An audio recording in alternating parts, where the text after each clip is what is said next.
Welcome to my recap. Here we see that Luciel tries to heal a young girl, but he ends up failing because it was his first time and he was just too nervous. Well, we have all been there, if you know what I mean. Anyway, determined to succeed, he focused his magic on healing her once more, and this time he managed to succeed.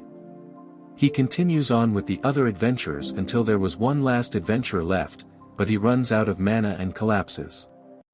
He wakes up in his room at the Healers Guild and regrets not being able to heal the last one. While the other adventurers appreciated his efforts, Luciel knew he had to improve. To gain experience, he decided to become an adventurer, so he headed to the Adventurers Guild the following day. Luciel is surprised to see a bunny girl at the reception and is excited about his future harem. She provides him with an application form and asks him to channel his blood or magic into the card. She evaluates him and mentions that since he has the martial arts skill he can register as an adventurer. She explains to him how contracts work, where he can fulfill a request and get compensation for it, but the guild will take a 10% cut, and there are also penalties if a request has failed. As a healer, Luciel had a different plan. He wanted to exchange his healing skills for combat training. The bunny girl couldn't make this decision herself, so she calls over her boss, who is a tough scary-looking dude. Although intimidated by his appearance, Luciel recalled his past experience and reminded himself not to judge based on looks.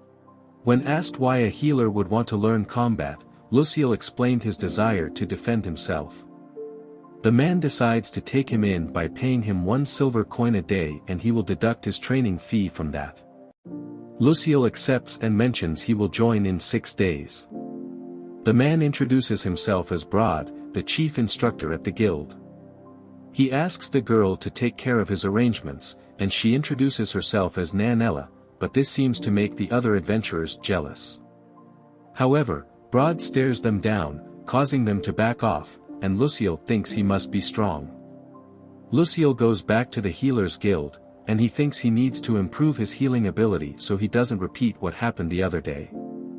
He decides to train his magic for the next 6 days. Monica comes in with his food and wishes him on his new goal. He wonders what level he should get his holy magic affinity up to, and Monica tells him if he can get it to level 5 by the time he is 20, he would be considered quite talented. Luciel wonders if he will be able to do it, and Monica tells him that she will go on a date with him if he succeeds. This was the motivation he needed, and spends the rest of 6 days in his room, improving his magic. After his time at the Healers Guild, he says farewell to Kururu, thanking her for all the support.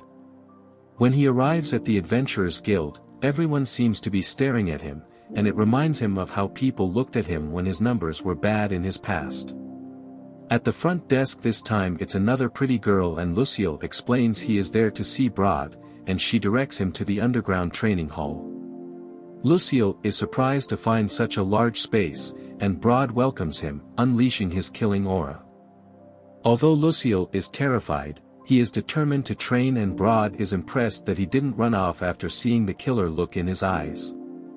They start training, and Broad asks him to run some laps as a warm-up, and mocks him on his running, making him run faster.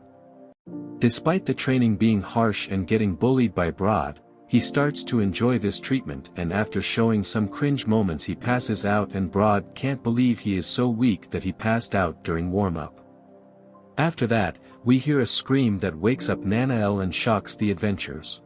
We see Broad sitting on Luciel to help him stretch. While he wonders what kind of kinky play Broad is up to, Broad explains how stretching could improve his range of motion and attack, as well as aid in dodging enemies. Broad tells him to try to attack him. He tries to attack and kicks like a dog taking a pee.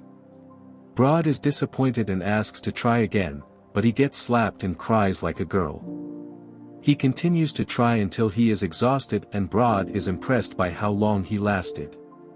They eventually call it a day after even more training, and Luciel can't even move. He thinks about using his magic to heal himself, but Broad tells him to heal naturally so he can develop the skill to recover. Luciel wonders why he is the only person there, and Broad explains how newcomers couldn't afford the training, so they go for real battles instead. Just then, a few injured adventurers arrive to get free treatment. Luciel quickly rushes over and heals the girl who was bitten by a forest wolf. The adventurers are surprised it wasn't a scam, and Luciel is shocked about the bad reputation healers had, and hoped to change that perception. After healing the rest of the group, Luciel thinks his training is going well. His martial arts seem to be improving, and he can level up his holy magic affinity by healing people, so he thinks he made the right choice coming there. Broad takes a liking to Luciel and offers him a place to live at the guild, with free meals included. Luciel can't believe his luck, but Broad explains that he wants to support and increase the survival rates of new adventurers. Eager to contribute and learn, Luciel gladly accepts the generous offer. This is where the video ends. Thanks for watching, and see you in the next episode.